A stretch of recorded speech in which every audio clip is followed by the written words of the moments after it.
other people here. Your local state representative, Jim Minix, is here. Jim is in the back of the room.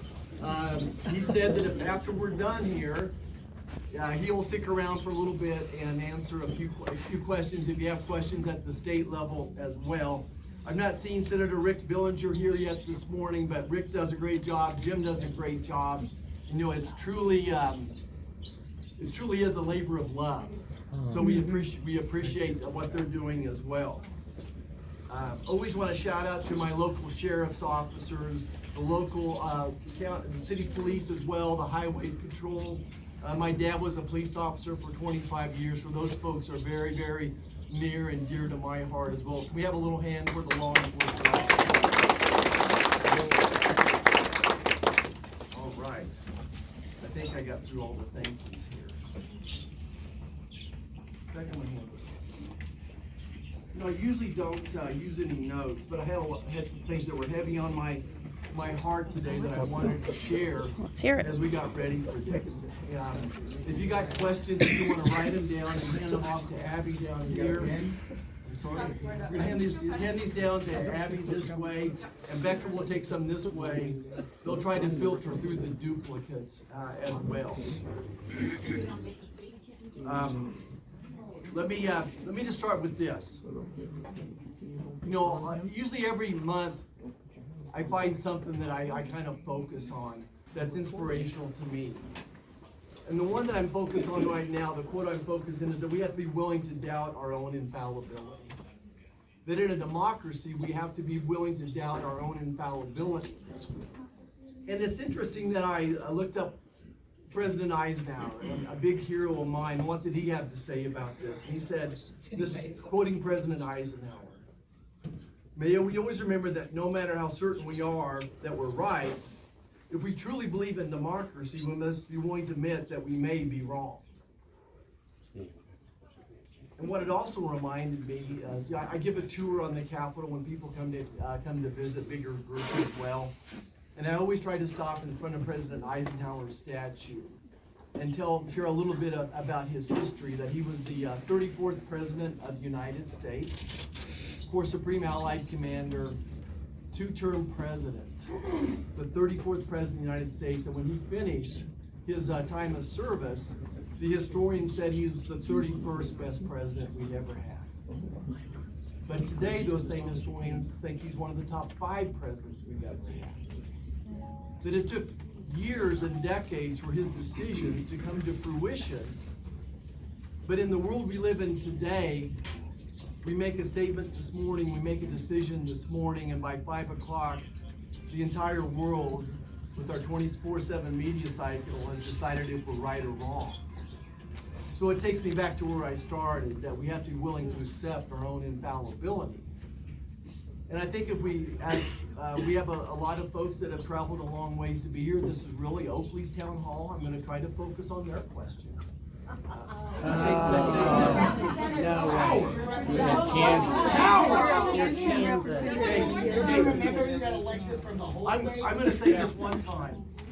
If you all keep cutting me off, if you're rude, which you're being, I'm going to leave. The people from Oakley don't deserve this. Can we see a raised hand? How many people are Okay, this here? is what I'm talking about right here. That if you're going to keep interrupting me, we're not going to do this. Okay?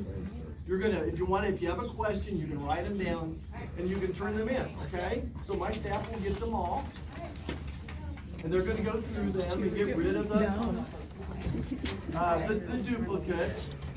And we're going to try to focus on some things that might be important to Oakley, Kansas. I need a card. They didn't make it back here. They didn't come that far. 100 of them. They didn't make it back here. We're not going to do hold up your hand and shout. We're going to write down your questions. We're going to turn them in, and we're going to have a sane conversation. If you're here to debate at me, if you're here to yell and scream, you came to the wrong place. I'm not going to tolerate it. The people of Oakley, Kansas deserve better than that. You know, I think I want to take on the first big issue that can we have order or not? Or should I just leave now? started it. That's your choice. See, here we go.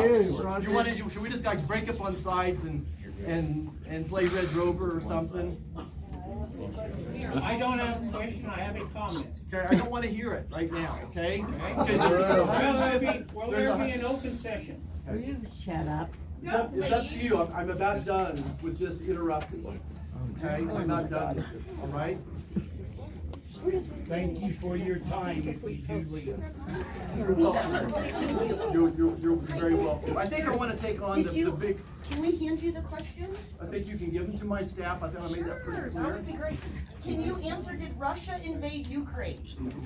Can you answer that for me, sir? You know, I want to take on the biggest issue, I think, of the day. The Yeah, our Constitution. When will you be in So Hayes? please let me know. Let him answer. Okay, answer the question, sir. I want to take on the biggest issue of what I think of the last 24 hours. And again, I wrote down some notes because I wanted to share this from my heart, make sure that I get it right. First of all, I have a deep amount of compassion and empathy for the people of Ukraine. It's those birds that are making the noise. I have a deep amount of compassion and empathy for the people of Ukraine. They've been fighting this war with Russia for now almost 1,700 years. They fought bravely. I want to define Vladimir Putin. Look, I despise Vladimir Putin. He's a bloodthirsty war criminal.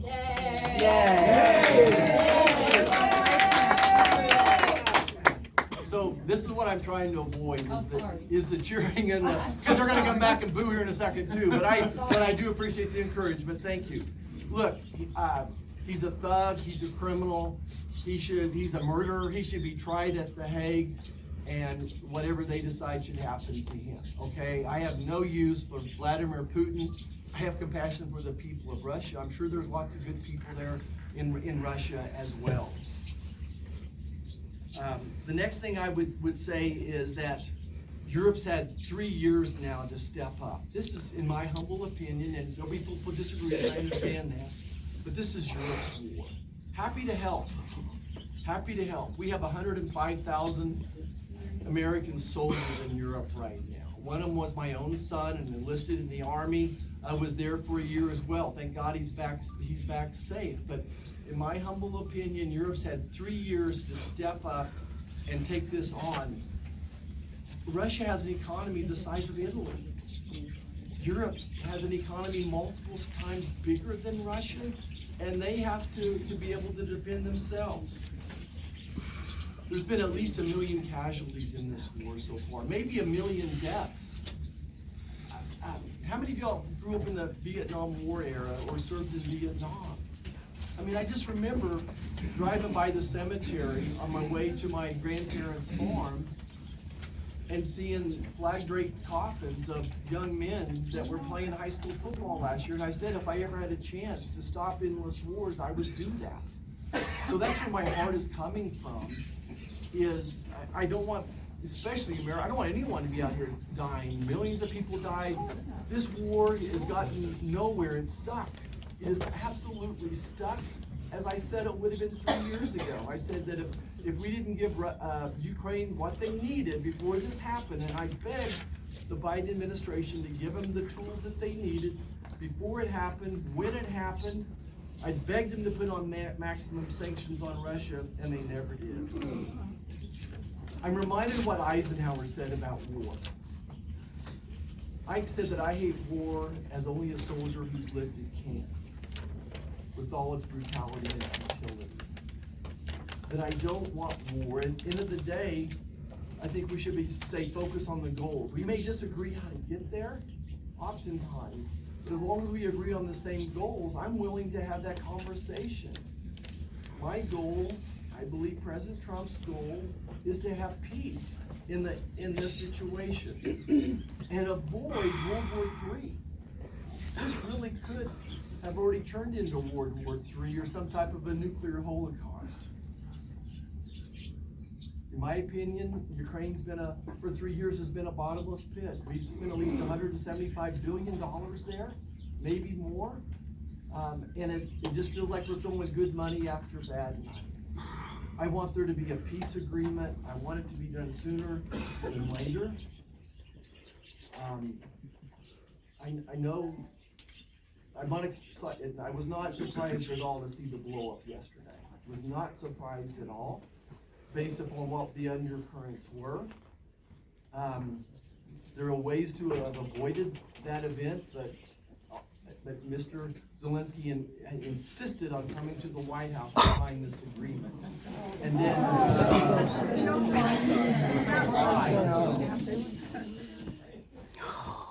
again, this is so, so interesting that we all have a set of facts that we believe are right. We all have a set of truths that we believe are right. And I go back to this infallibility thing.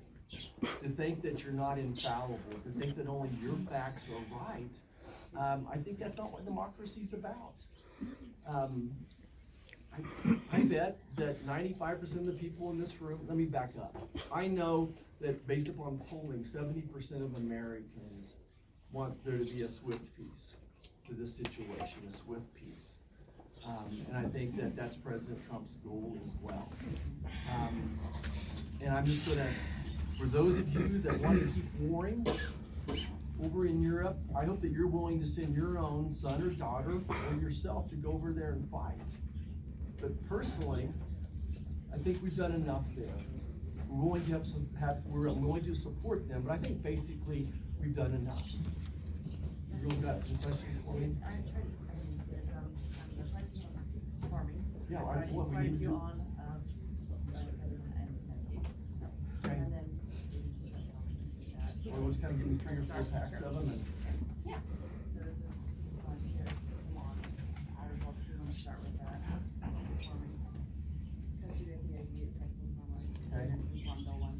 Okay. All right, so let's do some agriculture ones, okay? Agriculture still represents well over 20% of the Kansas economy, probably at least maybe 30%, and in a county like this, maybe 70 or 80%. As agriculture goes, so goes Kansas. I'm personally a 5th generation farm kid. Both of our families, on both sides of our family, over 100 years old, so this is very, very important to me. Trying to read this. President Trump says the American farmer is expendable. It's the American farmer, something in favor of corporate farming. So actually that's not what President Trump says at all. I hear President Trump say that farmers and ranchers are heroes. And every time he sees me, he asks me, how are your farmers and ranchers doing? I think that in the long term, his goal is to protect rural America. He understands that 90% of rural America voted for him, and that he'll do everything possible to preserve it. Rural America is in a tough spot right now. People get upset about this Republican-Democrat divide, but I'm telling you the divide is tougher, I think, in rural versus urban America, fighting for the resources, the amount of money that this government is spending. Most of these counties are, have got about 50% of their population has increased over the last 20 years. It's hard to maintain a hospital like this, to maintain the support, all the municipalities, the water lines and the electric lines and the high-speed internet when the population have been cut 50-70%. So I think that President Trump absolutely has the back of the American farmer and rancher. One of these questions is about the Farm Bill and USAID. The Farm Bill is a huge priority for me. I was disappointed we didn't get it done last year. But the challenge was that my friends across the aisle did not want to fund crop insurance. Crop insurance is the backbone of every farm bill. And I say that, farmers only get 5% of a farm bill. Farmers only benefit from 5% of the farm bill. Over 80% of it goes to food programs, nutrition programs. Since the last farm bill was written, we've seen nutrition program spending go from $60 billion to $180 billion. So we've tripled the nutrition programs for this country. Meanwhile, the farmers' inputs are record highs, record drop in net farm income as well. And what we ask for is a little bit of help in the crop insurance side of that, and I think we'll get it done. The next piece of contention is the Title I funding, and only my farmers in the room know what Title I funding is. It's the ARC programs, those types of things. They wanted to decrease the reference prices on wheat and milo. And for a Kansas farmer, we can't defeat reference prices. The last issue is conservation. I'm actually the chair of that subcommittee on conservation, and conservation is near and dear to my heart. But when Washington has too many rules and regulations about it, it doesn't become feasible. So for instance, they wanted farmers to have to check off everything on their conservation list, including cover crops, to get any conservation program funding. Well, guess what? Those types of cover crops don't work in the western third of the state because we don't have enough moisture to do that. So very committed to get a farm bill done. The other 5% of the farm bill is rural development. So about 5% of that funding, we were at a place yesterday where a hospital was built with USDA funding as well. So all over the state, rural America is helped by the farm bill, high-speed internet. Now, I bring up the issue of high-speed internet, and it takes about 2 seconds for someone to say, if I don't got good coverage, then I get that. But it's better today than it was 5 years ago. It's very expensive to get to the last mile. And just like roads and bridges, it's never done. There's always another road and bridge that you gotta get to. Just agriculture is really, really important to me. It's really important to rural America. And that's really what the folks in Oakley would like to spend a lot of time talking about. USAID. Let's talk about USAID for a second. Next to Medicaid, I've never seen a program with more waste, fraud, and abuse than USAID. So the federal government has been spending at least $60 billion a year on foreign countries. At least $60 billion a year on foreign countries. Well, the problem is, I'll take the Food for Peace program. So we were sending food over to these foreign countries, and corrupt governments and corrupt criminals and warlords were stealing it and then selling it again on the black markets. So just a very small fraction of that amount of money was getting to the people that we wanted it to go to. What about the farmers that it's affecting? What about the farmers that it's affecting? Yeah, Kansas farmers, they need to have that grant. Yeah, let me finish that. So let's talk about the Food for Peace program. Again, it's something near and dear to my heart. You all are laughing, so this is your, the infallibility, the lack of humility. That you all.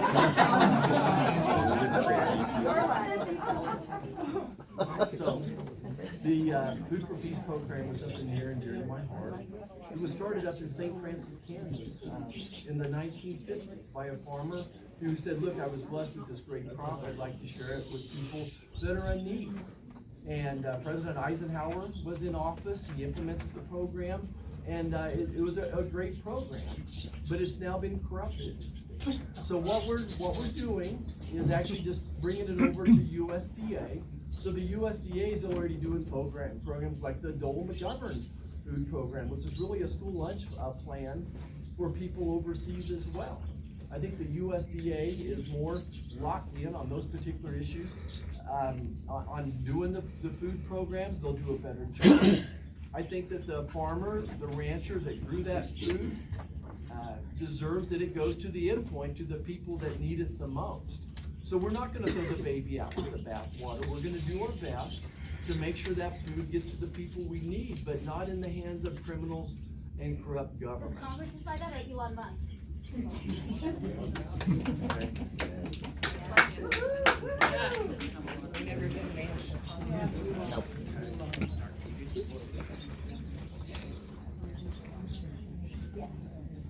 Okay, so a quick thing on the weather services. Again, I think that there's some opportunity to make the weather service more efficient. I've been pushing them for years that we need long-term weather predictions, not telling me that it's going to be sunshiny today. I know it's going to be shiny today for the most part as well. So it's an important one, and we're continuing to fight for actually to make a more precise funding on that as well. So that's the story on NOAA. Doge cut. Give me the Doge one. Okay, Doge. Yeah, let's talk about Doge for a second. I think it's another point in controversy as well. I think again some data points are important for you all to know. So we're $36 trillion in debt. We're spending $1 trillion a year on interest. This year alone, the federal government's gonna take in 5, but spend $7 trillion. We're gonna take in 5, but spend 7, that's a difference of $2 trillion. This is unsustainable. So why are we giving people tax Why are we cuts giving tonight? tax cuts? Yeah, why are billionaires getting tax cuts? Seems like a bad method. That doesn't make sense. Shutting off funding without Congress, isn't that your power? Power of purse? So those are some starting points I would talk to you about as well. The next thing I would mention is that the federal government issued $250 billion of improper payments last year. That's not wage fraud or abuse, it's just incompetence. $250 billion of improper payments, most of those from Social Security and Medicare. How do you know that Can we get a source for that fact, please? So that's from the government accounting office. It was published. It was published long before there was a Doge or there was an Elon Musk even involved with this. It's from the government accounting office. So we'll post it on our website later today. But it's called the Government Accounting Office Report. Absolutely, I've got that in front of me as well. So that's but one example. I'm afraid that again, programs like Medicaid, Medicare, Social Security, the Pentagon, the bigger numbers that they're writing, the more opportunity, fraud, waste, and abuse. And again, 70% of Americans want us to get rid of the waste, fraud, and abuse. 70% of Americans support doing this, and that we're saving, 70% of Americans want us to save the American taxpayer money and balance the budget. Nobody disagrees We with all that. want that, but we don't want an unelected, non-civil servant person in charge of it. And our private. Quiet. I think if you go through the process of vetting, South on Cherry Avenue. So all the people that, all the Doge employees have been vetted, they're Can you tell us that process for vetting them?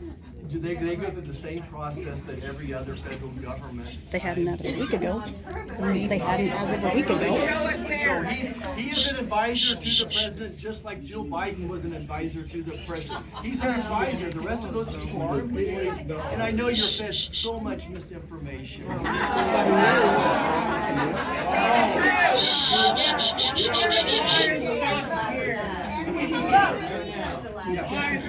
For you folks. Why? Yes. Why? Contracts. Okay, so we got a question about the veterans. We're all on the same page is what I wanna know. Like, because clearly, half the people in the US are brainwashed one way or the other way. So how do we get us all on the same page again? Because divided we stand, or divided we fall, united we stand. We have to come back together. We have to come back together. I know you don't like me, but Let the man talk. Okay. Okay. Hold on. Just if we get down to these side arguments again, I'll just have to leave. 'Cause I don't want it to become personal. I apologize. Yeah, I don't want to. Okay, let's talk about the veterans. What a good idea.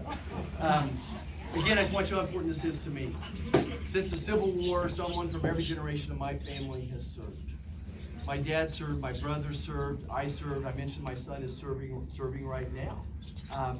I think at the federal level, what we've done over the last few years, I thought we were making some progress under President Trump, but we went backwards over the last 4 years.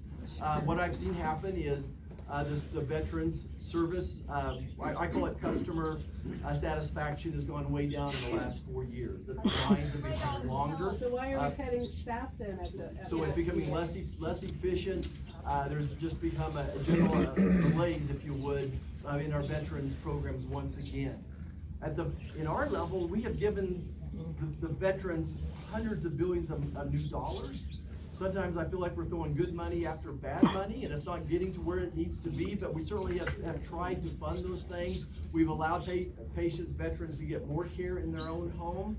But there's a lot that we haven't got accomplished. I'm very concerned about the veteran suicide rate. I'm concerned about the farmer suicide rate as well. I'm concerned about mental health across the country, the epidemic of mental health challenges that we have as well.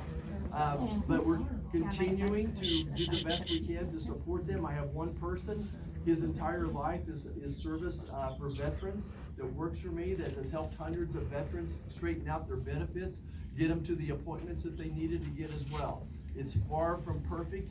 I do think under this administration, we'll go back in the right direction. Unless they're trans. Yeah, exactly. 45% of federal workers are vets. How do you explain that when we are cutting all of these federal workers? Will you be quiet? Why? That's a I will valid not question. sit down and shut up. That's a So there's valid some questions here about some of the Read. federal programs, Head Start, Medicaid, SNAP, special education. Look, those are all great programs that I care about. Are they as efficient as they could be? I don't know. You know, what I love about Head Start is there's lots of local people involved with those, making sure that we're stretching those dollars, so I'll do my best to protect them. The SNAP programs, again, we've tripled the amount of spending on those food programs. Look, I think the best thing we can do for people is to help them get a job.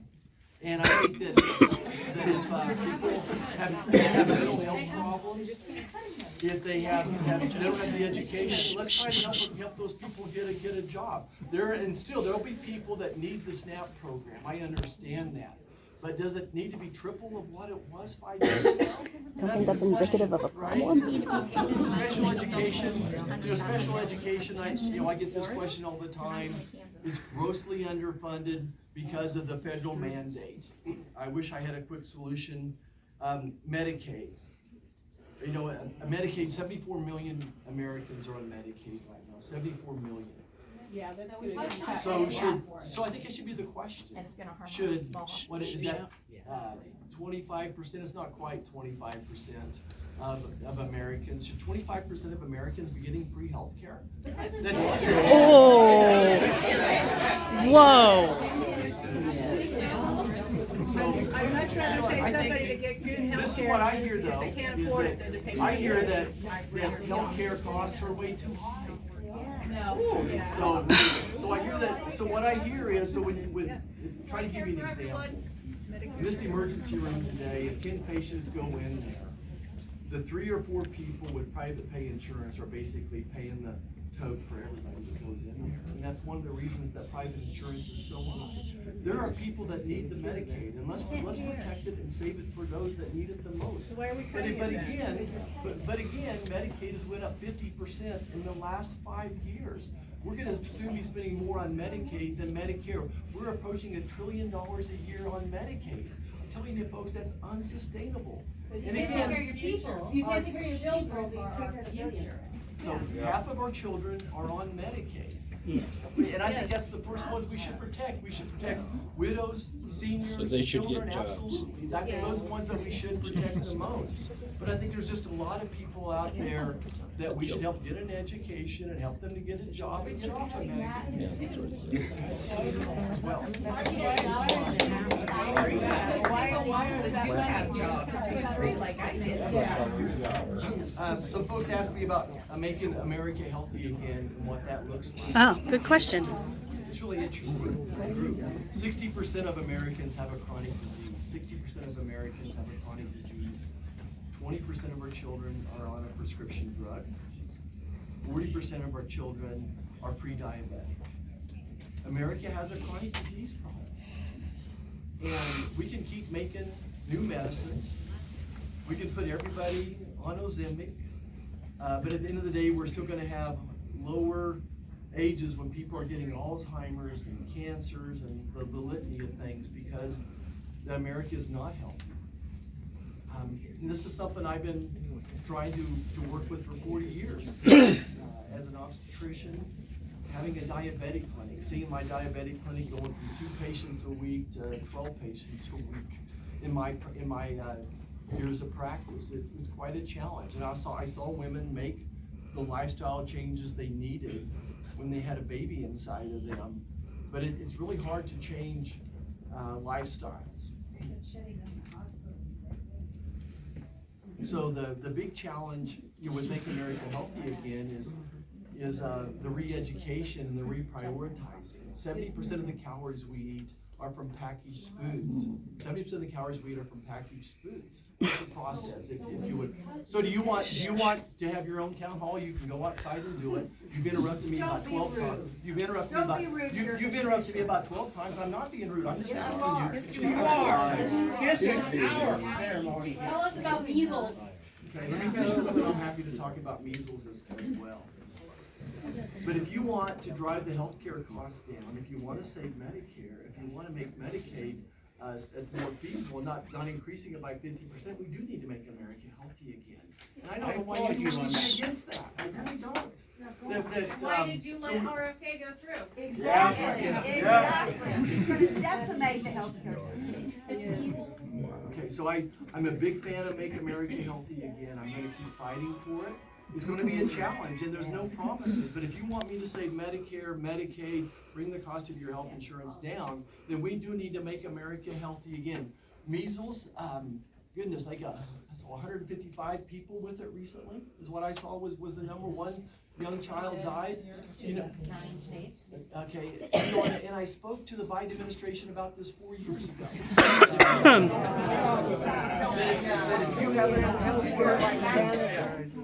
So you all have your facts, but I'm just encouraging you to maybe to listen to my facts for a second.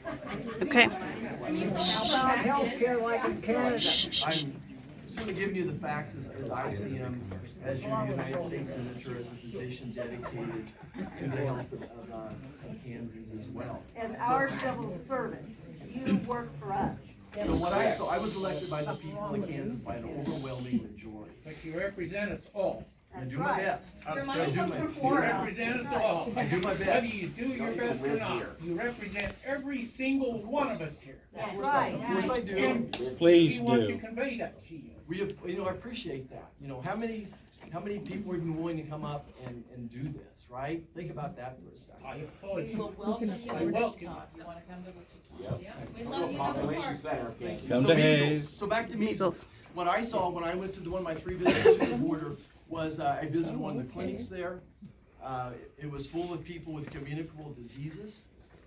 I said then we'll have a tuberculosis outbreak. I'm much more worried about the tuberculosis outbreak in Overland Park and Johnson County, Wyandotte County, probably mostly in Wyandotte County right now. Then the measles. I encourage everybody to get their vaccines because the herd immunity is not going to work when there's 20 million illegal aliens in our country. Oh, Jesus. Wow. It's the Mennonites and the US citizens that are doing it. Sir, are you aware that many countries require vaccines? and Will they you actually be hunt you quiet? down if you're not gotten the vaccine after birth? So Okay. probably those aren't trouble. So there's a question about tax cuts and who benefits.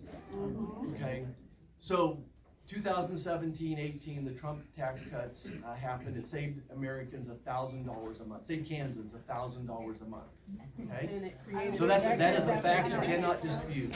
So certainly those tax cuts saving Kansans $1,000 a month was very helpful. That was on average. So that was on average. Okay. So with those, you know, this is one of the rudest audiences I've ever had.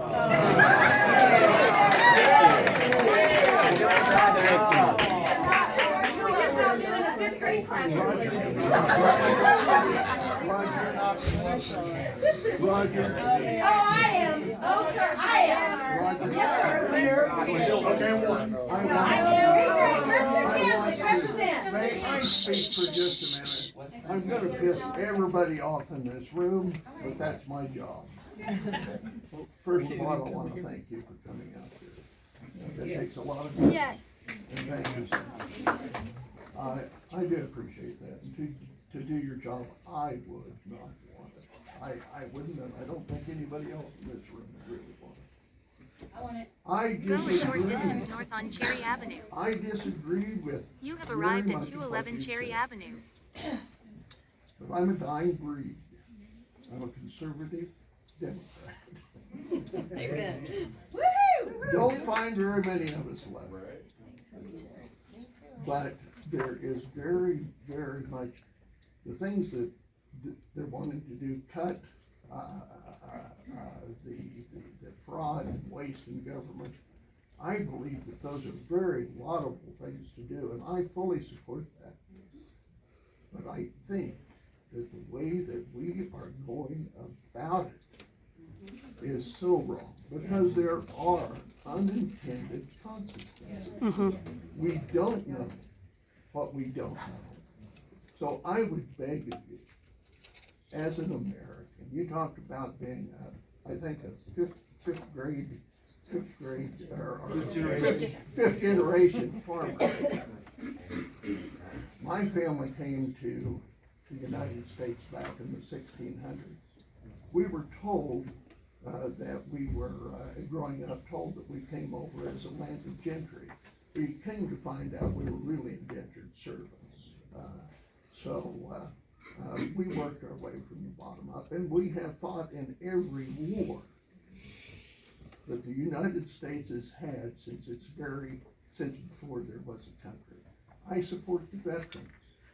But what you're doing right now, what the government is doing right now, as far as cutting out those jobs, a huge percentage of those people, and I know you care about the veterans, are veterans.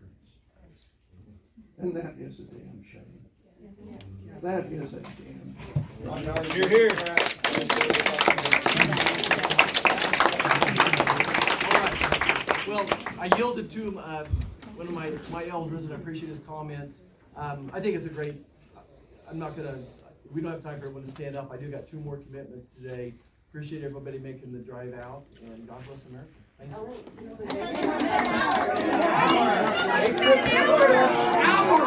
you.